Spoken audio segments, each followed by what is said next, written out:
எல்லோருக்கும் வணக்கம். சமீபத்தில் 2 நாட்களுக்கு முன்பாக தேர்தல் ஆணையம் திரு எடப்பாடி பழனிசாமி அவர்களை பொதுச் செயலாளராக அங்கீகரித்து அந்த வெப்சைட்ல அதை பதிவேற்றம் செய்திருக்கிறார்கள் என்கிற ஒரு செய்தி. இது அதிமுகவை ஒருங்கிணைப்பதற்கு உதவுமா? இது இது இந்த ஒரு அங்கீகாரத்தை வைத்து அவர் ஒன்றுபட்ட அதிமுகவை உருவாக்குவதற்கு முயற்சி செஞ்சிருக்கலாம். ஆனா அவர் என்ன அறிக்கை விடுறாரு நேற்று?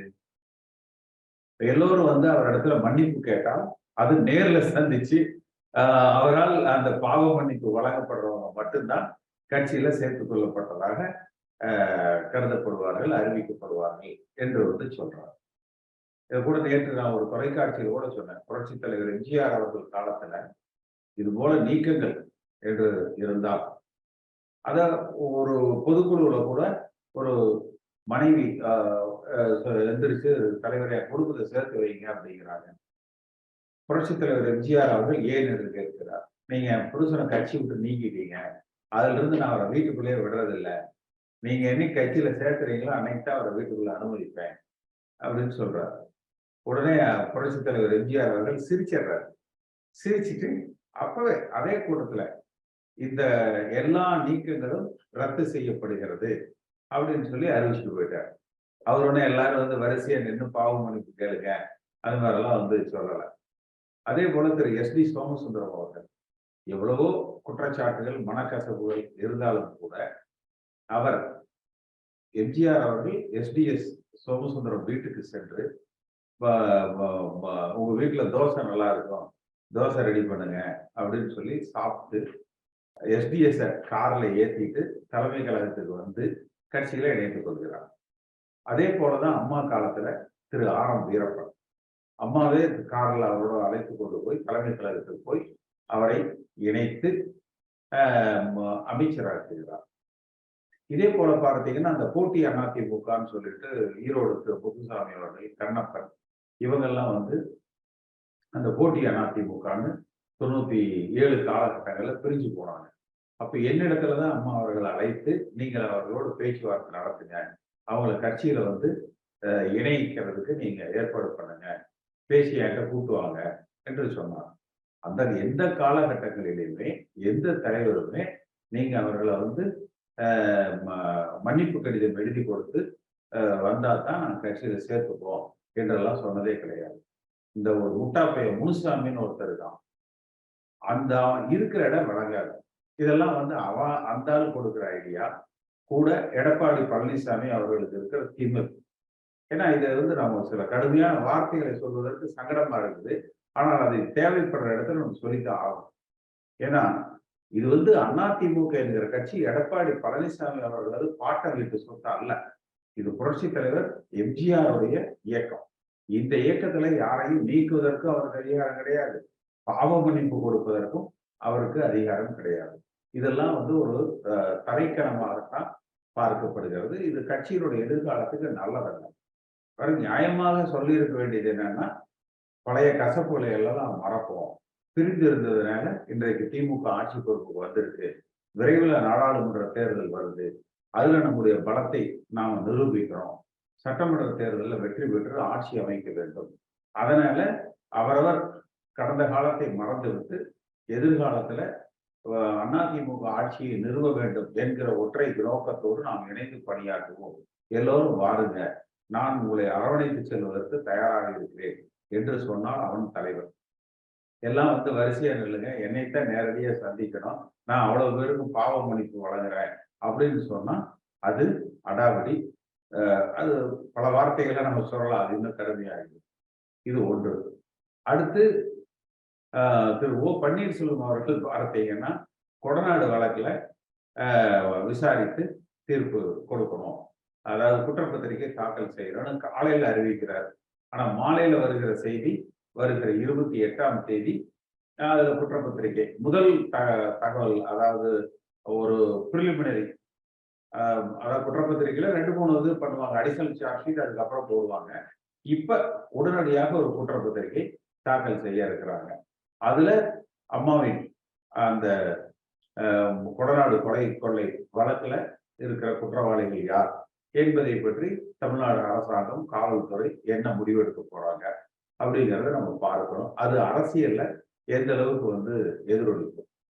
அதே போல பார்த்தீங்கன்னா, இன்றைக்கு திமுக காலத்துல இருக்கிற சட்டம் ஒழுங்கு, தினசரி நீங்க பேப்பர் எடுத்தீங்கன்னா ஒரு அதுக்குன்னே தனியா ஒரு சப்ளிமெண்டே போடலாம்.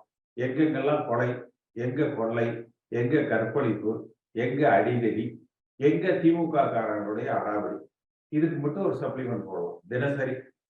அந்த அளவுக்கு இந்த அரசாங்கத்துல சட்டம் ஒழுங்கு பாதிக்கப்பட்டிருக்குது. அவங்க கூட செந்தில் பாலாஜி அவர்களது அந்த வழக்கு அது இன்றைக்கு உச்ச நீதிமன்றத்துல சென்று கொண்டிருக்குது.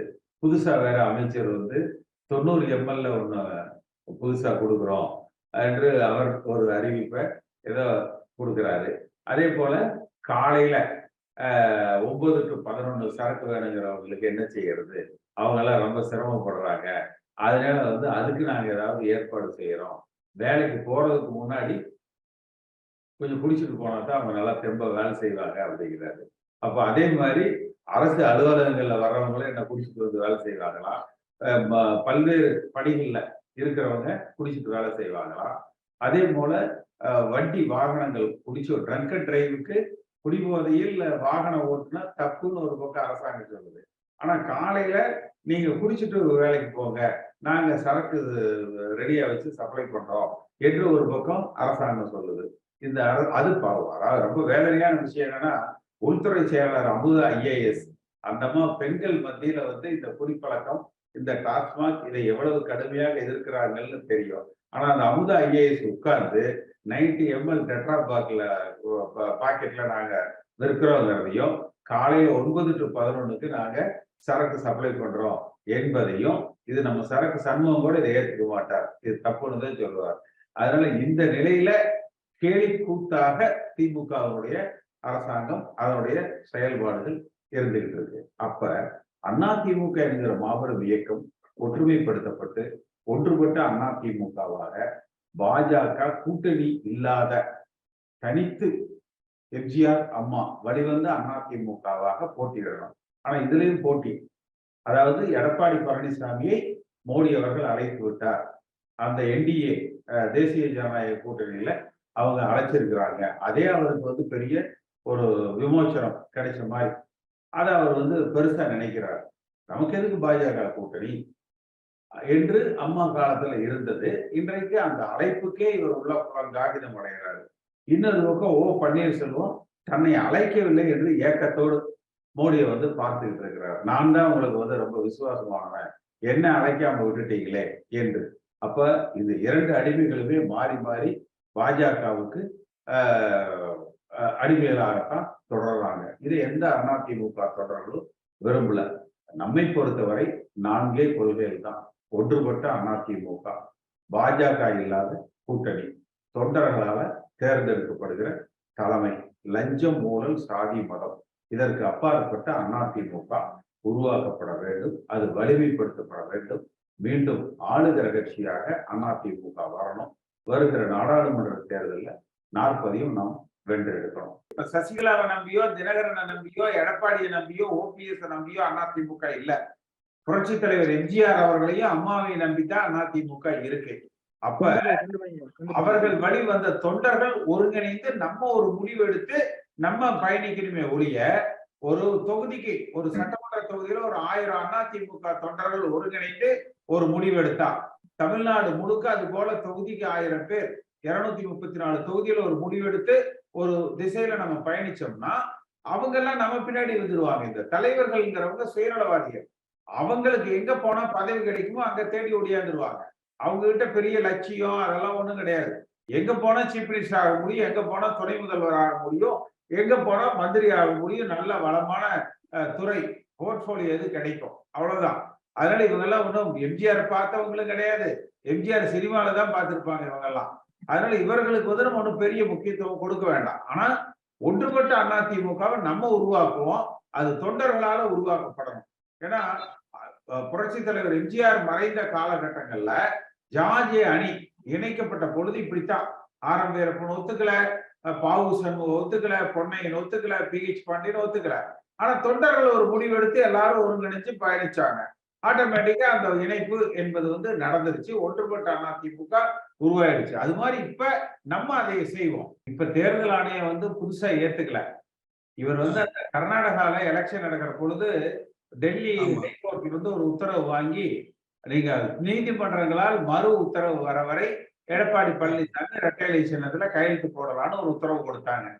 தேர்தல் ஆணையம் அது சும்மா ஒரு 4 லைன்ல அடிச்சு கொடுத்தாங்க. ஸ்பீக்கிங் ஆர்டர் கிடையாது. அத பதிவேற்றம் செஞ்சிருக்கிறாங்க. ஒன்று.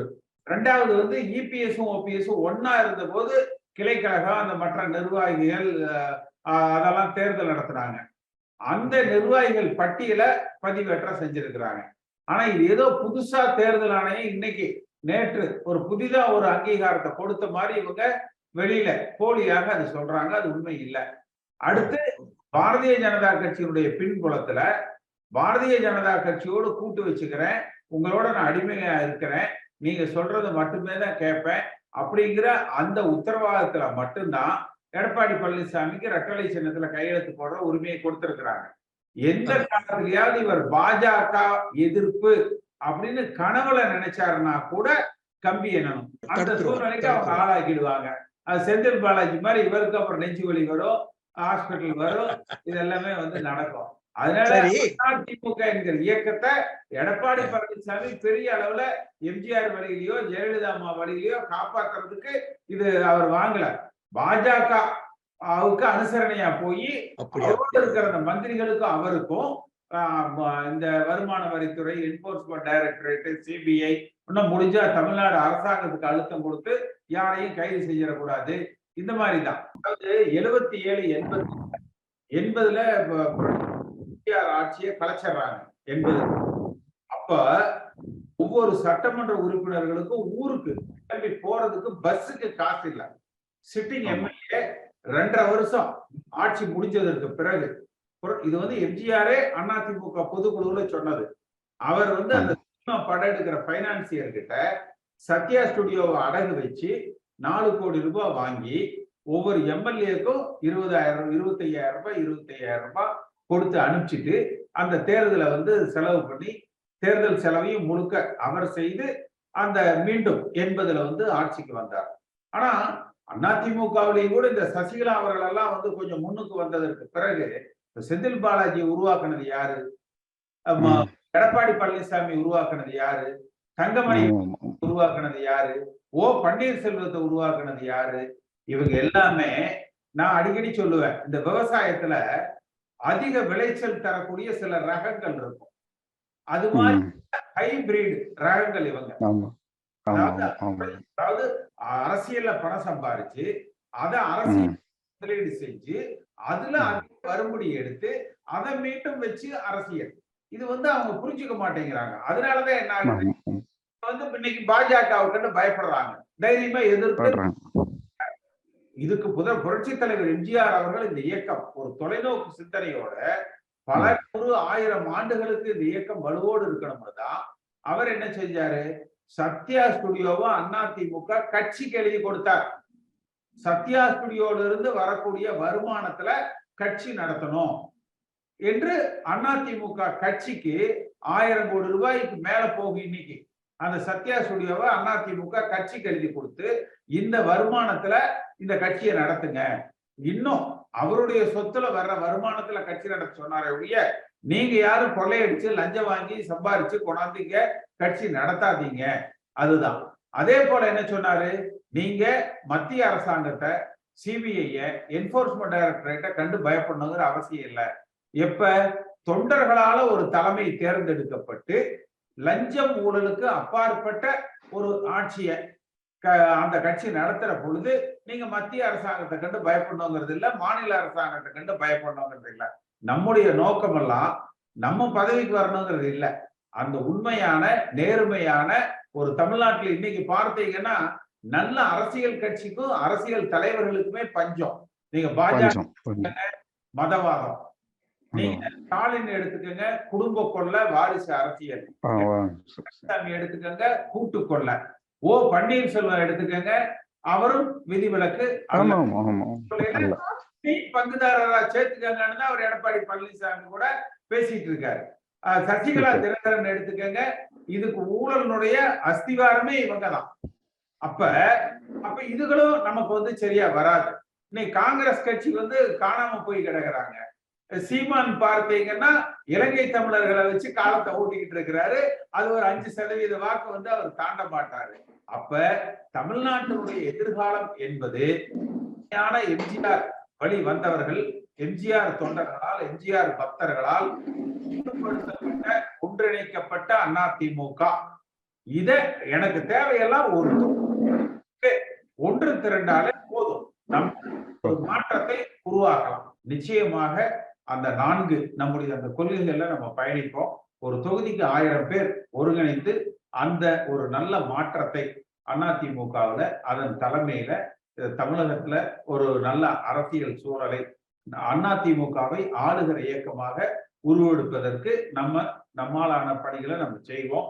என்னுடைய மனப்பூர்வமான நன்றி. இந்த காணொலியை காணும் தமிழ் உள்ளங்களுக்கு ஒரு அன்பான வேண்டுகோள். சேனலை சப்ஸ்கிரைப் பண்ணிட்டீங்களா? பண்ணலனா மறக்காம சப்ஸ்கிரைப் பண்ணுங்க. சப்ஸ்கிரைப் பட்டனையும் பெல் ஐக்கனையும் உடனடியாக கிளிக் பண்ணுங்க. உங்கள் அன்பும் ஆதரவும் என்றைக்கும் எங்களுக்கு தேவை.